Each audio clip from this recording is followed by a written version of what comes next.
What's up guys, Andrew here. Since I've been reviewing many high-end laptops lately, I'm going to start to review some budget laptops that many of you guys like to see.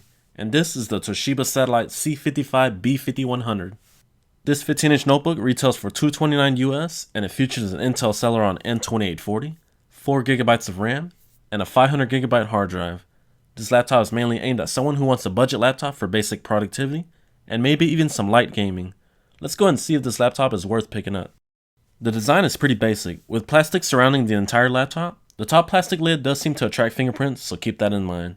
The bottom is removable, so you'll have easy access to the internal components. We'll get more to that later on in this video.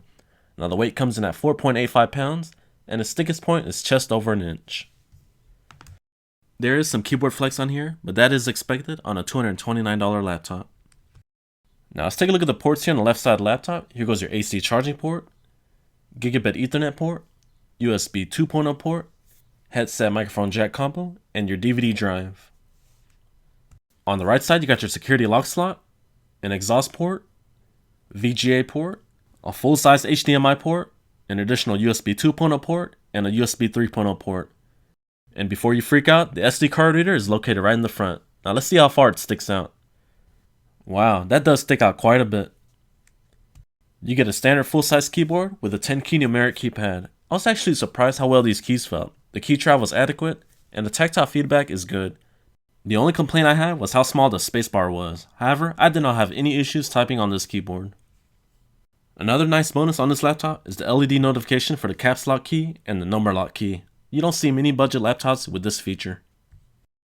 Let's talk about this trackpad. The size of it is very small for a 15-inch notebook, but you do get two physical buttons. The surface is made out of plastic, and it feels very cheap. With that being said, the tracking was good, however two-finger scrolling was a bit choppy. It just didn't feel smooth at all. The two top-facing speakers on this notebook were horrible. The sound quality is atrocious, and the sound levels were just awful. This is one of the areas that Toshiba cut the corner the most. Here's the test of them in action. I'm going to start off at 50% and go up from there.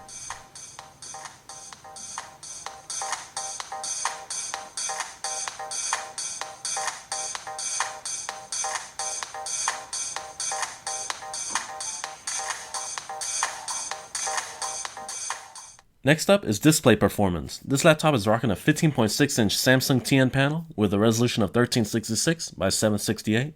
The color accuracy is actually decent for a budget laptop. However, text will be just a tad fuzzy compared to Full HD. The sRGB coverage came in at 76%, and the Adobe RGB came in at 57%. The viewing angles on the Samsung TN panel were poor, but for $229 US, you can't really complain too much.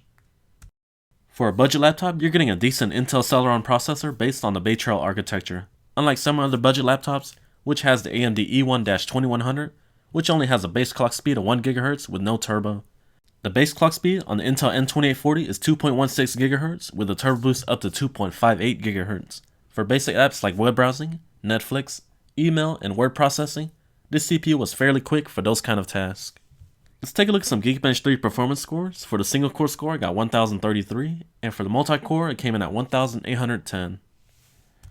The Intel Celeron Bay Trail processors feature the Intel HD graphics. The performance is adequate for most basic productivity applications. Now you can run some light-duty games like Minecraft with the Optifine plugin installed, League of Legends, and Counter-Strike Global Offensive, but don't expect too much from this integrated GPU. And here are some benchmarks for the Intel HD graphics using 3D Mark Advanced Edition. For the Skydiver test, I got 515, and for CloudGate, I got a score of 1244. Next up, here's the demo of Counter-Strike Global Offensive running at 1024 by 768. As you can see here, the game is running at around 28 to 31 frames per second. I had a better experience running in this setting compared to the 1366 by 768 resolution. And here's the demo of it running at 1366 by 768. As you can see here, the frames dipped to around 23 to 25 frames per second. And here are the graphics settings I used during the last test. Next up, let's test out League of Legends running at 1366 by 768 on low to medium settings. The game is playable on this laptop with an average frame rate of 27 to 31 frames per second. Here are some temperature readings on the top of the keyboard. On the right side by the enter key, you're going to average around 37 to 40 degrees Celsius. The rest of the laptop remains pretty cool at around 25 to 32 degrees Celsius. The hottest point of the laptop is going to be the bottom right here where the CPU is located. I average around 45 to 50 degrees Celsius.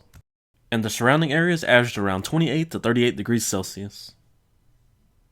The CPU temperatures were pretty good for a fanless laptop. The average was around 74 degrees Celsius with a high up to 82 degrees Celsius, and that was with 30 minutes of gameplay. But if you're just using this laptop for basic productivity, then the average CPU temperatures will be around 55 degrees Celsius. The biggest downside on this laptop is the huge amount of bloatware that Toshiba put on here. It just felt bloated. You can download a program like CCleaner to remove them. Once I finished removing them, this notebook felt more responsive. Hey, what's up guys? Andrew here, testing out the webcam on the new Toshiba Satellite C55-B5100. Let me know what you guys think in the comments down below. Battery life was adequate. With mixed video streaming, web browsing, and word processing, I was able to get around 3 to 4 hours out of a full charge with screen brightness set at around 60%. The good news here is the battery pack is sort of replaceable.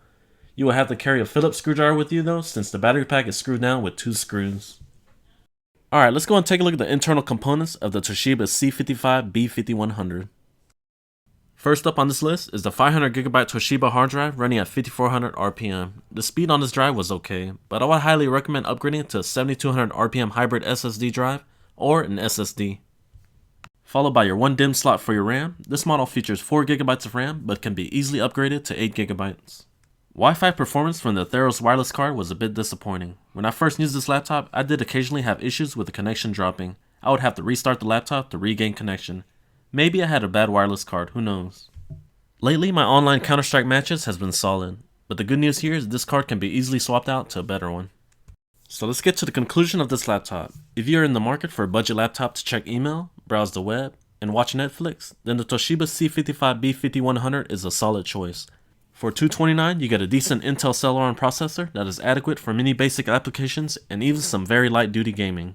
The keyboard is great, and the screen on here is actually pretty good for a budget laptop. Alright guys, this completes my full review on the Toshiba C55-B5100. If you enjoyed it, be sure to hit that like button and don't forget to subscribe. Thank you guys for watching, and I'll catch you in the next one.